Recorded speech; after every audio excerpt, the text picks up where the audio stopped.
여러분의 머릿속에는 악마가 살고 있습니다. 공부를 방해하는 악마입니다. 불행히도 여러분은 늘 악마의 말에 설득당합니다. 그의 어법이 여러분의 심리를 꿰뚫고 있기 때문입니다. 악마는 절대로 여러분에게 포기하라고 말하지 않습니다. 수학을 포기해 절대로 안 될 거야. 그 대학은 포기해. 너한테는 무리니까. 안 되니까 포기해 라는 말을 듣는 순간 사람은 반발하게 되어 있습니다. 그래서 악마는 절대로 이렇게 말하지 않지요. 대신 악마는 조금 더 지능적인 방법을 씁니다. 오늘은 쉬고 내일부터 하는 것은 어때? 포기하라는 말은 위협적입니다. 하지만 내일부터는 달콤하지요. 꿈을 단칼에 포기하는 사람은 매우 드뭅니다. 그건 일종의 결단입니다. 어려운 일이고 존중받아야 마땅합니다. 그러나 이 세상은 결단을 내리는 사람 대신에 영원히 미루는 사람들로 가득합니다. 달콤한 꿀을 핥다가 날개가 엉겨붙어 꼼짝 못하는 파리처럼 게으름이 완벽하게 들러붙고 나서야 잘못을 깨닫게 될 겁니다. 해야 할 공부가 있다면 지금 하십시오. 내일부터 하겠다는 말은 포기하겠다는 말과 같습니다. 단 한 페이지라도 읽고 단 한 걸음이라도 내디디세요. 악마는 늘 내일부터라고 말합니다. 365 공부 비타민 악마는 내일부터라고 말한다의 한 대목으로 시작합니다.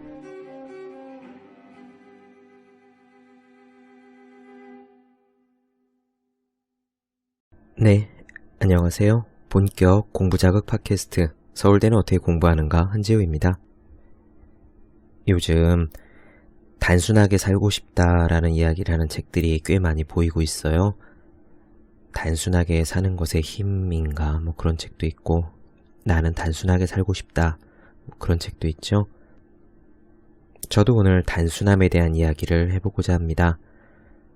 단순하게 노력하는 것이 단지 우리의 마음을 편하게 만드는 것뿐만 아니라 실제 업무와 공부에 있어서 성과가 오를 수 있다라고 이야기하는 책 원싱이 되겠습니다. 저는 사실 자기계발서를 주위에 추천하는 일은 별로 없어요. 자기계발서 책들은 옛날에는 꽤 많이 읽은 적이 있었는데 어떻게 하면 최대한 효율적으로 일할 수 있을까 또 그 안에 많은 해답이 담겨 있는 것 같아서 말이죠. 근데 요즘은 자기계발서 장르 책들을 거의 읽지 않습니다. 그냥 차라리 입문서라든가 경제경영서를 읽다 보면 그 안에서 깨달음이 있고 동기부여가 되고 그렇습니다. 그런데 그런 제가 읽고 나서 주위 분들에게 이 책은 한번 읽어보세요 라고 한때 열심히 권하고 다녔던 책이 있습니다. 그 책이 바로 이 원싱이에요. 인생의 반전을 부르는 단순함의 힘이라고 이 책의 뒤에는 예쁘게 써져 있는데 오늘 그리고 어쩌면 좀 잘 모르겠는데 길어지면 다음 시간에까지 제가 이 원싱에 나오는 이야기를 전반적으로 쫙 요약해서 드리겠습니다. 이 원싱의 내용이 도움이 되실 분들은 대략 이렇습니다. 우선 직장인분들 항상 시간이 없고 많은 일이 계속 쌓여만 가고 나이가 들수록 직위가 올라갈수록 그리고 경험이 쌓일수록 일이 간단해지는 게 아니라 점점 더 복잡해져서 업무와 잡일과 그리고 여러 가지 가정 대소사에 눌려서 짜부가 될 것 같은 그런 분들에게 도움이 될 수 있을 것 같고요. 또한 지금 직장인이든 아니면 아르바이트를 하면 생계를 유지하던 간에 나름의 목표와 꿈이 있으신 분들, 그래서 일을 하는 틈틈이 시간을 내서 자기의 무엇을 하시는 분들 있잖아요. 가수가 되고 싶어서 오디션을 틈틈이 보러 간다든지 주말에 시간을 내어 연극 동아리 활동을 하신다든지 아니면은 자격증 시험 이런저런 공부 아니면 자기 사업을 위해서 기술을 배우신다든지 하는 그런 분들에게 또 도움이 될 부분이 있을 것 같습니다. 그리고 마지막으로 전업 수험생, 그러니까 공부만 전력으로 하시는 분들도 이 내용을 들으시면은 영감을 얻으실 부분이 분명히 있을 거라고 생각을 해요. 그래서 그 이야기를 한번 드려보겠습니다. 원싱의 이야기, 그럼 시작합니다. 나는 해야 할 일의 가지수를 줄이기 시작했다. 이번 주에 이 3가지 일만 할 수 있다면, 이번 주에 이 2가지 일만 할 수 있다면, 그래도 만족스럽지 못한 결과가 나오자 나는 자포자기하는 심정으로 당신이 이번 주에 할 수 있는 일들 중에서 다른 모든 일들을 제쳐두고서라도 꼭 해야 할 단 한 가지 일, 원싱이 무엇입니까? 라고 묻는 지경에 이르렀다. 그런데 그렇게 묻자 놀라운 일이 벌어졌다. 사람들의 실적이 하늘 높은 줄 모르고 치솟기 시작한 것이다. 그런 경험을 겪은 후 나는 과거의 성공과 실패를 돌아보면서 흥미로운 패턴 하나를 발견했다. 오늘의 흔들림 없는 성공과 과거의 들쭉날쭉한 성공에는 무슨 차이가 있었을까? 내가 큰 성공을 거뒀을 때에는 단 하나의 일에만 모든 정신을 집중했다. 그러나 성공이 들쭉날쭉했을 때는 나의 집중력도 여러 군데에 퍼져 있었던 것이다. 순간 머릿속에서 전구가 반짝했다. 네, 이 원싱 이 책의 지은이 게리 켈러는 원래 사업체를 운영하는 사람이었습니다. 사업의 규모가 커지고 직원들을 뽑아서 일을 꾸려가는데 이게 영 성과가 나지 않았다고 해요. 일은 점점 복잡해지고 성과는 나지 않고 어디에서 어떻게 풀어나가야 될지 그 줄거리는 잡히지 않고, 그래서 한 번 성공하고 한 번 실패하고 하는 어쩌다 성공을 반복했었다고 합니다. 이렇게 저렇게 시도를 해도 제대로 먹혀드는 것이 없자 게리 켈러는 직원들에게 해야 할 일의 가지수를 줄이도록 지시했습니다. 3개만 하라 그랬고 2개만 해보라 그랬고, 그래도 안 되자 하나만 해보라고 했죠. 그렇게 가장 중요한 것 하나만 요구를 하자 이상하게 생산성이 올라가기 시작했다고 합니다. 거기서 영감을 얻은 원싱 프로그램을 이 게리 켈러는 다른 회사들에게 컨설팅으로 적용을 해보기 시작했고 많은 성과가 쏟아져 나온다는 사실을 발견했죠. 그리고 자기의 경험을 모아서 이 책 원싱을 저술했다고 이야기했습니다. 왜 한 가지 일일까요? 정말 한 가지 일에만 집중해도 괜찮은 걸까요? 우리가 이루고 싶은 거는 엄청나게 커다란 건데, 우리는 큰 꿈을 가지고 있는데 눈앞의 일 하나만 한다고 해서 거기까지 닿을 수 있을까요? 게리 켈러가 우리에게 주는 희망의 소식이 한 가지 있습니다. 바로 도미노 효과입니다. 도미노 다들 아시죠? 어렸을 때 해봤던 게임, 플라스틱 네모난 블럭들을 차곡차곡 쌓아놓고 맨 앞에 거 하나를 툭 건드리면 쭈루룩 해서 나머지 것들을 다 쓰러뜨리는 그 도미노 있잖아요. 책에서 말합니다. 1983년 과학자이자 작가인 론 화이트헤드는 미국 물리학 저널을 통해 도미노 하나가 줄지어선 다른 도미노를 쓰러뜨릴 뿐만 아니라 훨씬 더 큰 것도 쓰러뜨릴 수 있다고 말했다. 구체적으로 한 개의 도미노는 자신보다 1.5배가 큰 것도 넘어뜨릴 수 있는 힘을 가진다고 그는 설명했다. 이 의미를 이해하겠는가? 도미노 한 개가 크기가 같은 다른 도미노뿐만 아니라 제 몸집보다 훨씬 더 큰 것들까지 넘어뜨릴 수 있다는 말이다. 2001년 샌프란시스코 과학관의 한 물리학자는 합판으로 도미노 8개를 만들어 화이트헤드의 실험을 재현했다. 뒤의 도미노를 앞의 도미노보다 1.5배 더 크게 만든 것이다. 그러자 어떤 일이 벌어졌을까? 첫 번째 도미노는 높이가 5cm에 불과했지만 마지막 것은 거의 90cm에 가까워졌다. 그 결과 손가락으로 톡 건드려 도미노를 움직이기 시작해 아주 커다란 굉음을 들을 수 있었다.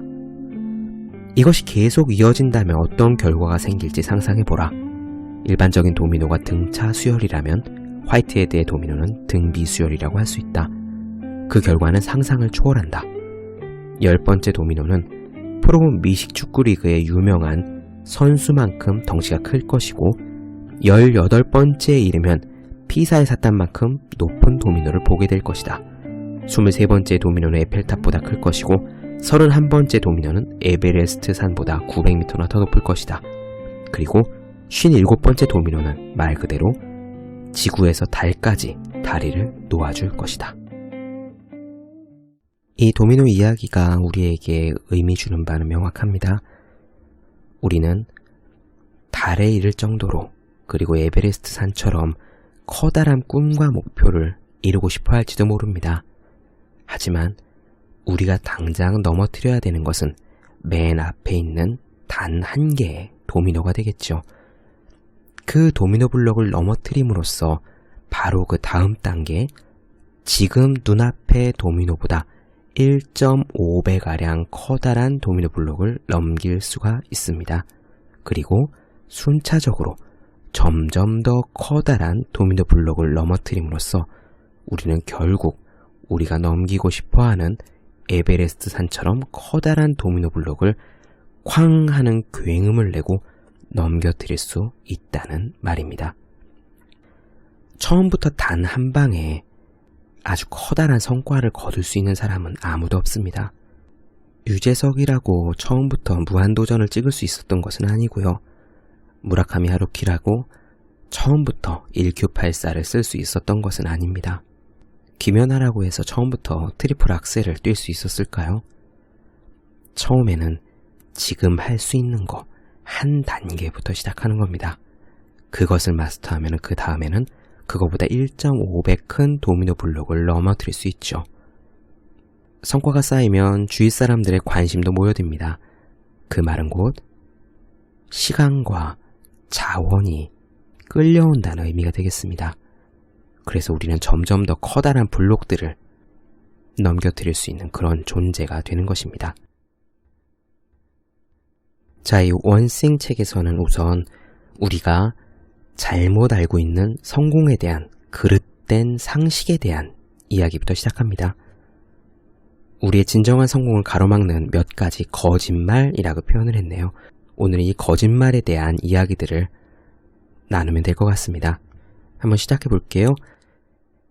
첫 번째 거짓말입니다. 모든 일이 다 중요하다는 거짓말. 이 경제학에서 파레토 법칙이라는 게 있습니다. 많이 들어보셨을 거예요. 거칠게 대략 설명하자면 이런 겁니다. 전체의 20%에 해당하는 무언가가 80%에 해당하는 결과물을 낸다는 이야기인데요.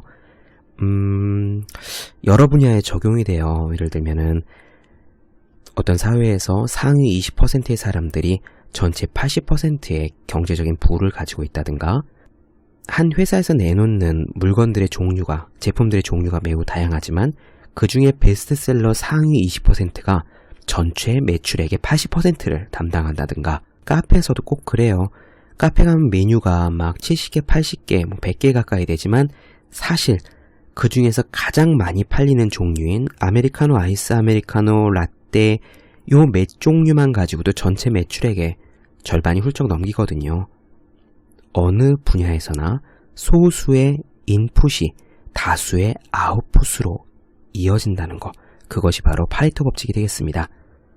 그러면 이 파레토 법칙은요, 우리가 노력을 투자하고 결과를 뽑아내는데도 어쩌면은 동일하게 적용될 수 있을 겁니다. 책에서는 말합니다.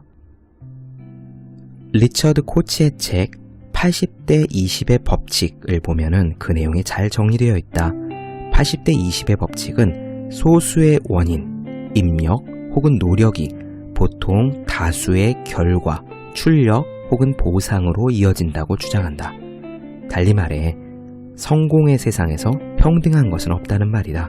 몇몇 소수의 원인이 대부분의 결과를 만든다. 제대로 된 인풋 하나가 대다수의 아웃풋을 만들어낸다. 선택적 노력이 거의 모든 성과를 창조한다. 파레토는 우리에게 매우 뚜렷한 방향을 제시한다. 당신이 원하는 것 중 대부분은 당신이 실천하는 몇 개의 일에서 비롯될 것이다. 남다른 성과는 생각보다 훨씬 적은 수의 행동에서 나온다. 네, 그렇습니다. 우리가 하루 종일 많은 일들을 하고 있지만, 직장에서도 이런저런 많은 잡일들을 하고 있지만, 정작 우리의 성과에 직접 연관되는 일의 종류는 그렇게 많지 않습니다. 하루 종일 우리가 이런저런 공부를 하며 살고 있지만, 정말 무언가 깨달았다. 내가 오늘 이거 하나는 확실하게 배웠다. 할 수 있는 예는 그렇게 많지 않죠. 꼭 80과 20에 집착하지 않으셔도 좋습니다. 핵심은 이겁니다.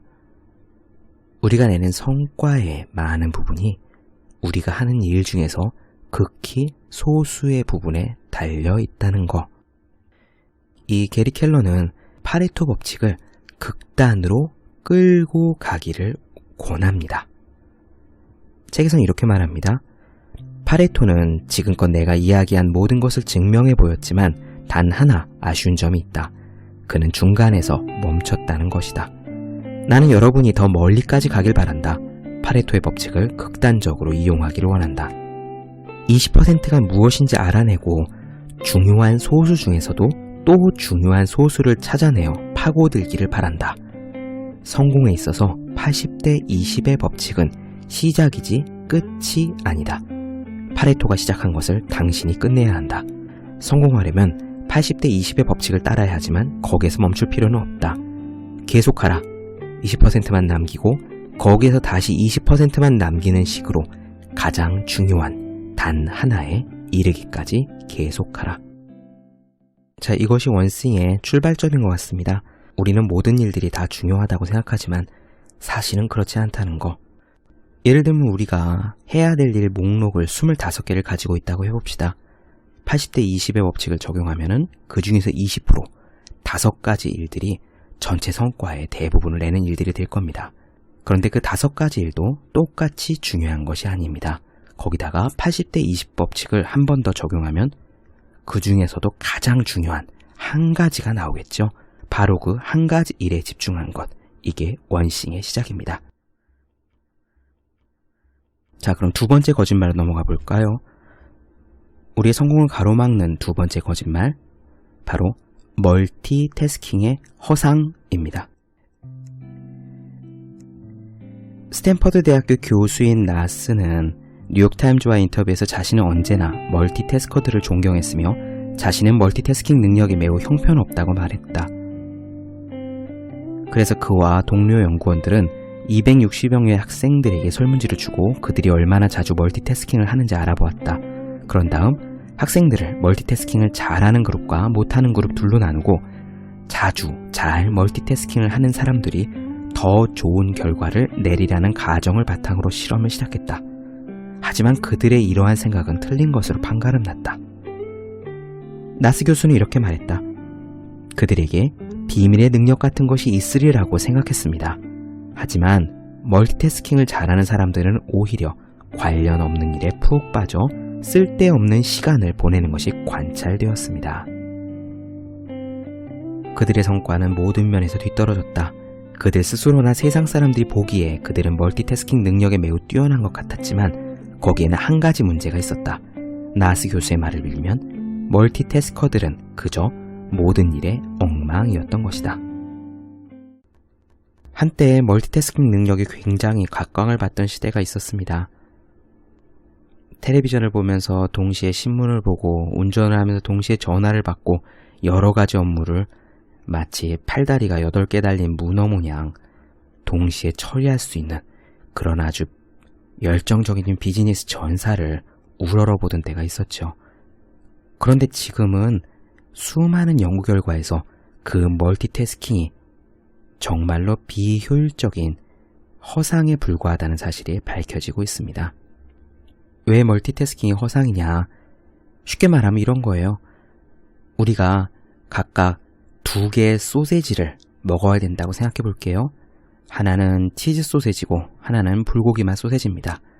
여러분의 눈앞에 15cm 길이의 똑같은 크기의 소세지 2개가 있습니다. 멀티태스킹을 못하는 사람은 이렇게 먹습니다. 먼저 치즈 소세지를 손에 들고 그거를 오물오물 다 먹습니다. 깨끗이 먹어치운 다음에 불고기 맛 소세지를 들고 오물오물 먹어치웁니다. 반면 멀티태스킹을 잘하는 사람들은 소세지를 이렇게 먹습니다. 치즈 소세지를 들어서 한 입 먹고 내려놓습니다. 불고기맛 소세지를 들어서 한 입 먹고 내려놓죠. 다시 치즈 소세지 한 입, 다시 불고기 한 입, 그리고 치즈 한 입. 우리 뇌는요, 두 가지 일을 동시에 처리할 수 없다고 합니다. 다만 멀티태스킹을 하는 사람들은 그 두 가지 일을 왔다 갔다 양적으로 하는 것에 불과하다는 사실이 이미 밝혀졌습니다. 치즈 소세지랑 불고기 맛 소세지 두 개를 동시에 입안에 넣고 먹는 게 아니에요. 하나씩 하나씩 먹는 것에 불과합니다. 그럼 어떤 문제가 생기느냐? 치즈 한 입, 불고기 한 입을 먹으러 내려놓고 드는 그동안에 시간 갭이 발생하죠. 그 시간 갭들이 바로 비효율성입니다. 한 가지 일에 집중하면은 쭉 이어서 할 수 있는데 이 일 저 일 옮겨 다니는 동안 일과 일 사이에 떨어진 집중력을 끌어올리기 위해서 노력해야 되는 시간이 필요한 거예요. 그리고 한 발짝 더 나아가서요, 멀티태스킹이 단지 비효율적인 것뿐만이 아니라 위험하다는 사실도 밝혀졌습니다. 2009년에 뉴욕타임즈 기자 매트 릭텔은 운전 중에 문자 메시지를 보내거나 통화하는 것이 얼마나 위험한지에 대한 연작기사 운전 중 한눈 팔기의 위험성으로 보도 부문의 퓰리처상을 받았다. 그가 밝혀낸 바에 따르면 그런 식의 운전으로 인해 발생하는 사고가 사망사고 중 16%를 차지하고 매년 거의 50만 건에 달하는 부상을 일으킨다고 한다. 심지어 가벼운 통화를 하는 것도 전체 집중력의 40%를 잡아먹는데 놀랍게도 이것은 음주운전을 하는 것과 같은 수준의 영향이라고 한다. 네, 그렇습니다. 멀티태스킹은 완전한 허상이라는 것이 이미 여러 가지 실험 결과 밝혀졌습니다. 운전할 때도 마찬가지고요. 잡무를 할 때조차 마찬가지입니다. 효율성이 떨어집니다. 그렇다면은 자잘한 일을 하는 데서도 그런데 우리들의 가장 중요한 공부, 가장 중요한 일을 할 때 이것저것 옮겨 다니는 것은 얼마나 비효율적이고 위험하기까지 한 일일까요? 이것이 성공을 가로막는 두 번째 거짓말, 멀티태스킹의 허상입니다. 다음은 세 번째 거짓말이 되겠습니다. 성공을 가로막는 세 번째 거짓말, 성공은 철저한 자기 관리에서 온다. 예, 이 부분은 우리에게 좀 희망이 되는 부분이에요. 우리는 보통 큰 성공을 거둔 사람들이 어마어마한 인내력과 의지력의 소유자라고 생각하고 24시간 내내 완전 긴장한 상태로 바늘 하나도 들어갈 틈이 없이 자기를 관리하는 사람이라고 그렇게 생각을 하잖아요. 게리 켈러는 그것이 꼭 아닐 수도 있다고 합니다. 이거는 되게 희망적이지 않나요? 우리처럼 인내력이 좀 떨어지고 자기 관리를 조금 못해도 어떻게 효율적으로 우리를 잘 사용하기만 하면은, 어떻게 효율적으로 우리 자신을 잘 컨트롤하기만 하면은 철저한 자기 관리 없이도 상당한 성과를 거둬낼 수 있다는 이야기가 되니까요. 그 비결을요, 게리 켈러는 바로 습관이라고 이야기합니다. 우리는 모든 면에서 자기 관리가 철저한 사람이 될 필요는 없습니다. 사실 성공은 단거리 경주와 같다고 합니다. 건전한 습관이 자리를 잡을 때까지만 자신을 전력으로 달려서 훈련시키는 그런 단거리 달리기라는 거예요. 한번 우리가 전력 질주를 해서 습관을 만들어만 놓으면은 그 다음에는 그 좋은 습관을 유지하는 것이 크게 힘이 들지 않다고 합니다. 책을 읽어볼게요. 좋은 소식이 있다. 습관을 만드는 건 처음에만 힘들다는 사실이다. 습관을 유지하는 데는 에너지와 노력이 훨씬 덜 들어간다. 어떤 행동을 하나의 습관으로 바꿀 정도로 오래 유지하면은 그때부터는 삶이 다르게 느껴질 것이다. 삶의 일부가 되도록 하나의 습관을 확립하라. 그러면 힘을 훨씬 덜 들이고도 일상이 효과적으로 바뀔 것이다. 힘든 일이 습관이 되면 습관은 그 힘든 일을 쉽게 만든다. 그렇다면 행동이 습관이 되기까지 얼마만큼의 시간이 필요할까? 런던 대학교에서 실시한 연구에 그 해답이 있다.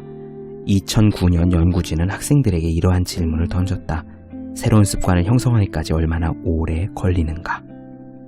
연구진은 새로운 행동이 자동적으로 혹은 몸에 밴 것처럼 나오기 시작하는 순간이 언제인지 알아보기로 했다. 그 결과 그들이 새로운 습관을 들이는 데는 평균 66일이 걸리는 것으로 나타났다. 전체적으로 보면 18일에서 254일까지 다양했지만 행동이 습관으로 자리 잡는 데는 평균 66일이 걸렸고 쉬운 행동은 그보다 더 짧게, 힘든 행동은 더 오래 걸렸다. 자기계발 전문가들은 변화를 만드는데 21일이면 충분하다고 주장하지만 그것을 뒷받침하는 과학적인 자료는 찾을 수 없다. 이처럼 올바른 습관을 기르는 데는 시간이 걸리니 너무 금방 포기하진 마라. 올바른 습관이 무엇인지 정한 다음에 그것을 습관으로 확립하는 데 필요한 시간을 할애하고 그것을 발달시키기 위해 필요한 모든 통제력과 훈련을 동원하라. 요컨대 이런 이야기입니다. 여러분을 더 나은 사람으로 만들기 위해서 가장 중요한 일이 있을 거잖아요. 이를테면은 아침에 매일 아침 일찍 새벽 5시, 6시에 일어난다든가 식사량을 지금의 절반으로 줄인다든가 매일 저녁 잠들기 전에 30분씩 명상을 한다든가 어떤 일이 있어도 하루에 20분씩은 운동을 한다든가 그렇게 여러분을 바꿀 수 있는 어떤 습관이 있으면요. 그 습관을 형성하는데 단거리 달리기처럼 전력을 다하라는 겁니다. 책에서는 대략 66이라고 했는데 그게 물론 케이스 바이 케이스겠죠. 어쨌거나 핵심은 이겁니다. 처음에는 그 습관을 만들기가 힘들다는 거. 하지만 습관을 만들고 나면 그 일이 쉬워진다는 거. 우리가 한 가지 좋은 습관을 습득하면 우리는 그만큼 더 좋은 사람이 되는 겁니다. 그리고 충분히 습관으로 확립되었다 판단이 되면은 이번에는 또 다른 목표, 더 나은 습관을 만들어가면 되는 거죠.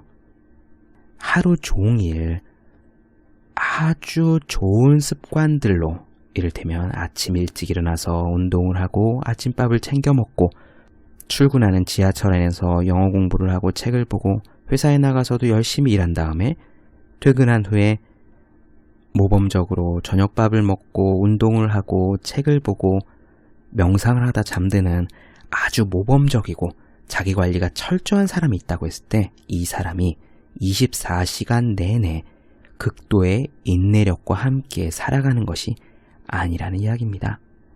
하나씩 습관을 형성해 놓으면 유지하는 것 자체는 쉽다는 말.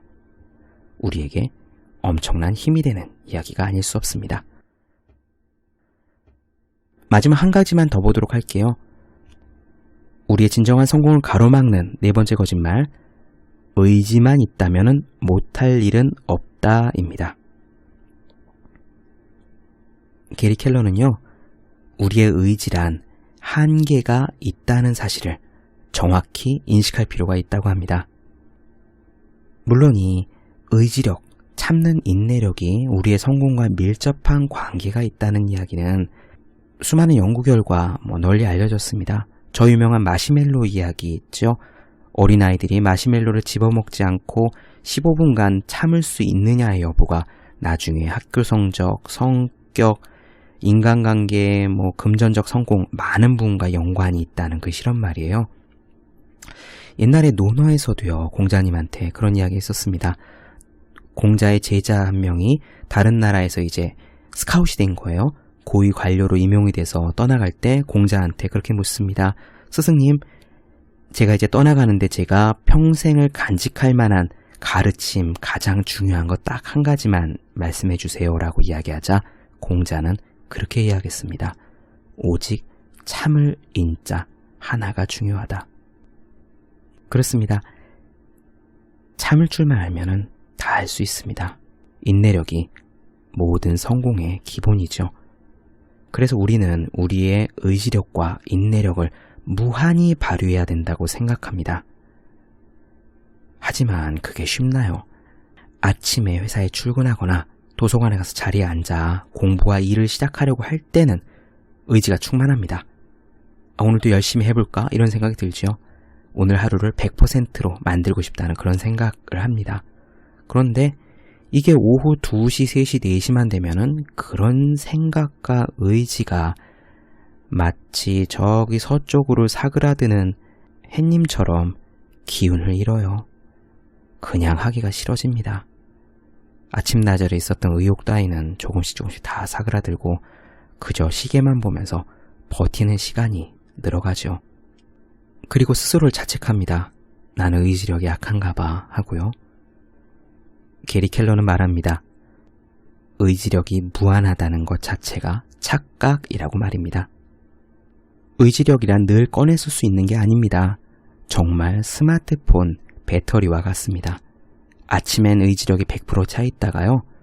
시간이 지날수록 우리가 일을 하거나 공부를 할수록 의지력과 인내력이 조금씩 떨어져 갑니다. 이렇게 의지력에 한계가 있다는 거, 그리고 시간 지나면 방전된다는 사실은 많은 심리학 연구 결과 이미 입증되었습니다. 특히 인상적인 실험이 그 이스라엘의 가석방 연구죠. 전에 한번 질의응답할 때였나 팟캐스트에서 제가 말씀드린 적이 있는데 너무 중요한 부분이니까 한 번 더 읽어보겠습니다. 의지력과 관련하여 맞닥뜨리는 심각한 도전과제 중 하나는 바로 의지력이 떨어지면 기본값의 상황으로 돌아가려는 경향이 있다는 점이다. 스탠포드 대학과 이스라엘 대학의 연구진들은 인간의 의지력이 이스라엘 가석방 시스템에 미치는 영향을 살펴본 적이 있다. 그들은 10개월 동안 8명의 심사관들이 맡은 1112건의 가석방 심사를 세심히 분석했다.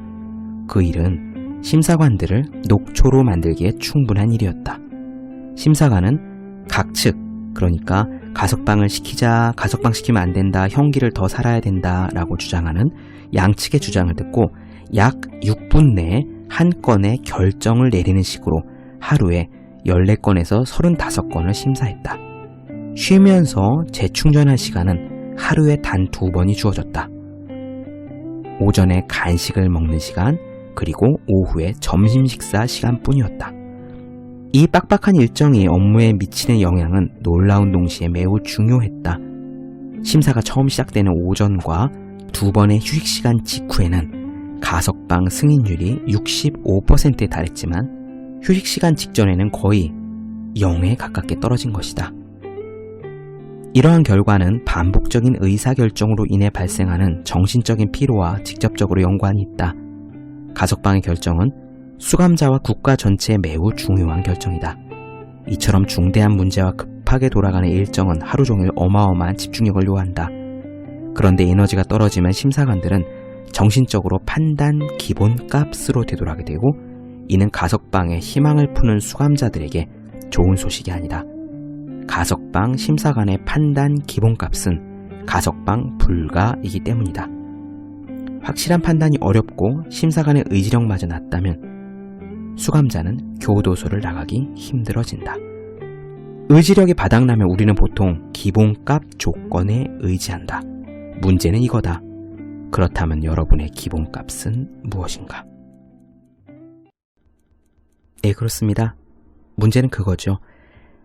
아침에 우리가 출근했을 때, 그리고 도서관에 막 앉았을 때 우리의 의지력은 100% 찬 배터리처럼 가득합니다.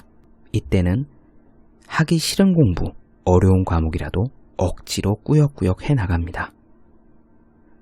그러다가 오후가 되면서 의지력이 떨어져서 0에 가까워지면은 우리는 우리 자신의 기본 상태로 돌아갑니다. 기본 상태가 뭔가요? 수학을 모르는 상태, 영어 공부하기가 싫은 상태, 어려운 책을 펴지 않는 상태, 억지로 암기하지 않는 상태, 즉 지금 그대로 널브러지고 싶은 상태가 되는 겁니다. 우리가 오후가 되면은 공부하기 싫고 일하기 싫어지는 이유가 바로 그겁니다. 즉 우리의 의지력에는 그리고 인내력에는 한계가 있다는 거, 이것을 있는 그대로 받아들이고 어떻게든 이러한 조건 내에서 우리 자신을 최대한 활용할 방법을 찾아야 된다는 것이 게리 켈러의 조언이 되겠습니다.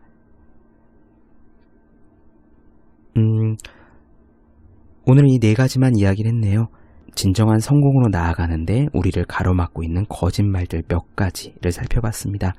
모든 일이 다 중요하다는 거짓말, 멀티태스킹이 좋다는 거짓말, 우리의 의지력은 무한하다는 거짓말, 자기 관리가 철저해야지 성공할 수 있다는 거짓말.